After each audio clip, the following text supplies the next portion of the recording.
Although watching professional games can surely assist you in learning the concept of the game, there are many plays that you might see pros do that you honestly shouldn't attempt. When attempting these high-level tactics, if relying too much on allies or requiring an inhumane level of skill to perform, you will likely end up dying or even feeding. Because of this, it's crucial to know what habits to pick up on and which ones to shy away from. Hello, my name is Renox, and today I'll be your guide, teaching you the ideal way to learn from professional play. If you watch pros and try to directly emulate their gameplay throughout your games, you'll probably find yourself being less successful. Because of this, we'll go over a black and white list that will clearly tell you what 7 things to avoid copying from pro play. Although these are not clearly the only things that you should be avoiding, they are, in our opinion, 7 of the most common. By being introduced to these plays, and more importantly, what goes into them, you should ideally be able to decipher good and bad tactics to implement into your gameplay when watching pro play alone. Before introducing these plays, however, let's go over our customary question of the day. Today's question is surely one that will cause some mixed reaction in the comments. Would you like to see optional maps being added into the game? More specifically, would you like to be able to choose the maps that you want to play when starting a ranked game? Personally, although I feel like this would be a good change in the short term, I expect that this might nullify maps over time, even lowering the diversity of the game. Because of this, I think that this change could harm the game overall. What do you guys think? Would you like to see this change, or do you also think that it could harm the quality of the game? Let us know in the comments down below, and we'll be sure to read as many as we can. With that being said, let's get straight into our pro tactics that you should probably hesitate from implementing into your ranked matches. The first and most obvious difference between public ranked matches and pro play is the level of players competing in the games. Because professionals' knowledge of the game is significantly higher than that of casual players, they are able to rely on their teammates much more. If you try to do this, however, you may find that you end up dying very often, lowering your enjoyment and effectiveness in-game. With that being said, however, you shouldn't fully disregard the actions of your teammates. Instead, finding a healthy balance is key. While you shouldn't trust teammates to initiate complex pushes when playing solo queue, for instance, you can often rely on them to watch your flanks or do other helpful things. With the proper communication, assuming that all teammates wish to win, a simple callout will often resolve many issues. If you notice that your calls aren't being registered with your teammates, however, don't tilt. Simply alter your gameplay style in order to match that of your allies. For instance, if you find that all of your teammates are communicating and following each other's callouts, you may be able to rely on them to watch flanks and initiate pushes. In the opposite occurrence, however, if your teammates decide that listening to calls isn't something they want to do, you may have to play much more passively, holding angles on your own and playing passive until someone decides to initiate a push. The second occurrence that you may notice occur in pro play that you shouldn't follow is directly linked to the previous tip that we just discussed. If you watch closely, you will likely notice that teams often initiate split pushes in order to become unpredictable. Although this tactic is very effective if initiated properly, the reality of the situation is that, due to a lack of cohesion, it can be very hard to successfully take a site with a split push. What often happens when players do this, intentionally or not, is half of the team enters first, allowing the enemies to kill them very easily, and the other half enters seconds later, often leading to several more easy kills for the opposing team. Because the pushes need to be initiated at the exact same time to make sure that crucial agents, like those wielding smokes, know the proper locations to place their abilities. Instead, unless in ranks above platinum, sticking to 5-man pushes through a choke point will often yield better results.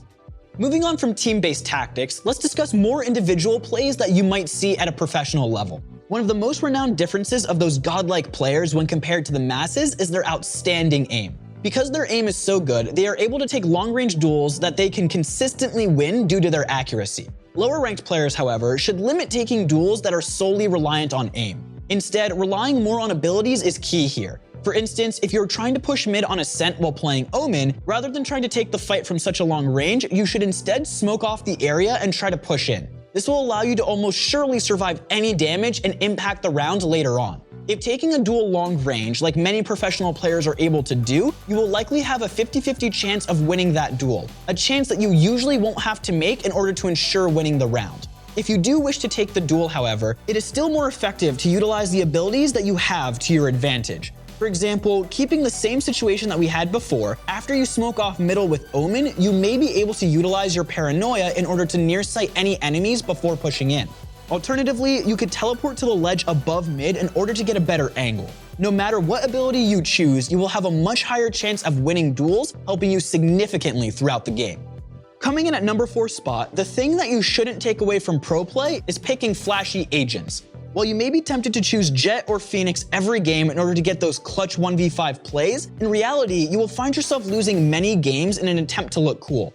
Instead, rather than choosing agents that rarely allow you to get several kills in succession, you should focus on having a balanced agent pool that you can fall back on in every game that you play. For instance, rather than only playing duelists, you can choose a smoke-based agent, a support agent, or even a sentinel. By doing this, although you won't be able to perform as many flashy plays, this will allow you to have much more effectiveness in-game, leading to more consistent wins in ranked.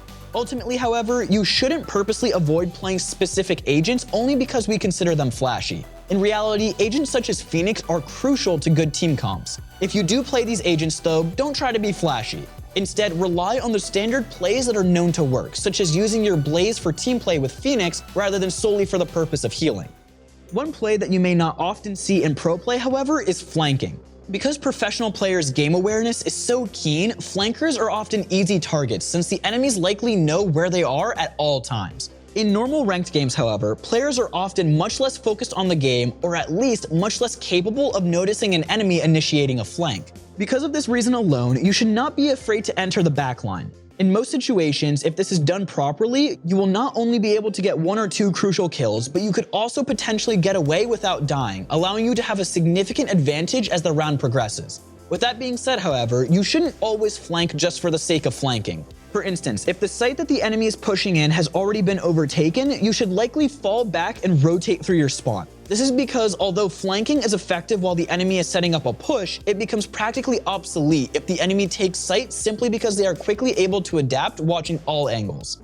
The 6th occurrence that you might see while watching competitive matches is forcing on tight budgets. Although this is often attempted by advanced teams in order to turn the tide of the game, for instance, forcing on second round after a loss, it often causes lower level players to spiral into a cycle of forcing and losing. Let's go over a scenario in order for you to understand this a bit better. In professional matches, teams have great cohesion. If one person chooses to force, the others will unhesitantly follow. Furthermore, they are able to comprehend the risk and reward of forcing much better than the average player. In normal competitive matches, because forcing isn't very common, 1 or 2 players will often disregard a call to force when unable to full buy, causing the team to not really be equal in economy. If you end up losing that round, the people who saved will likely buy, causing you to have to force again.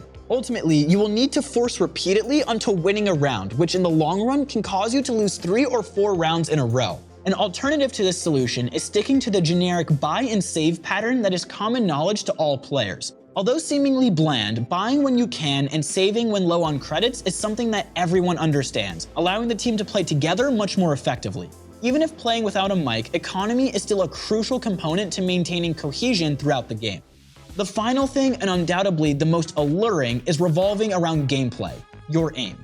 Aim, although consistent in professional matches, is often not the main strong suit of players trying to rank up from lower ranks such as Iron, Bronze, Silver, and Gold. Because of this, while pro players will still be able to purchase weapons such as the Sheriff with confidence that they can hit a long-range headshot, more casual players will often see more benefit spending a few extra credits to buy the Stinger or alternatively, full saving for the next round. If you often struggle knowing what to buy, here is a quick list that you should be able to follow in most situations. On eco rounds, only try to buy a Stinger or an upgraded pistol. When trying to full buy, sacrifice heavy shields for a better weapon. For example, purchasing a Vandal with light shields is significantly better than buying an SMG with heavy shields. Lastly, if debating between buying a rifle with no shields and a less effective weapon with light shields, always go for the latter. Although heavy shields isn't always required, light should always be purchased before deciding what gun to buy. This is because light shields provide a higher shield to credit ratio than heavy shields, allowing you to survive many duels that you would have otherwise have lost.